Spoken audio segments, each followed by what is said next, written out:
যুক্তরাষ্ট্রের ইতিহাসে সবচেয়ে দীর্ঘ সরকারি অচলাবস্থার অবসান ঘটেছে। বুধবার রাতে প্রতিনিধি পরিষদ একটি বিল পাশ করেছে। এর ফলে ফেডারেল সরকারের কার্যক্রম পুনরায় চালুর পথ উন্মোচিত হয়েছে। বৃহস্পতিবার আল জাজিরার এক প্রতিবেদনে এ তথ্য জানানো হয়েছে।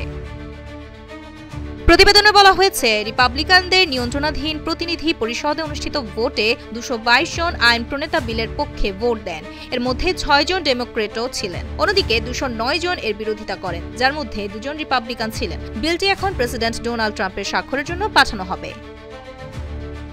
এর আগে সোমবার রাতে সিনেট 60 থেকে 40 ভোটে বিলটি অনুমোদন করে। এই বিল আগামী 30 জানুয়ারি পর্যন্ত সরকারের অর্থায়ন নিশ্চিত করবে। এর ফলে 6 সপ্তাহ ধরে বেতন বন্ধ থাকা লক্ষাধিক ফেডারেল কর্মচারী আবার বেতন পেতে যাচ্ছেন। শাটডাউনে অত্যাবশ্যকীয় সেবা ছাড়া প্রায় সব সরকারি কার্যক্রম বন্ধ হয়ে পড়েছিল। সিডনি বিশ্ববিদ্যালয়ের মার্কিন অধ্যয়ন কেন্দ্রের সহযোগী অধ্যাপক ডেভিড স্মিথ বলেছেন, এটি কেবল একটি অস্থায়ী সমাধান। জানুয়ারিতে যদি নতুন চুক্তি না হয়, তাহলে সরকার আবার বন্ধ হয়ে যাবে।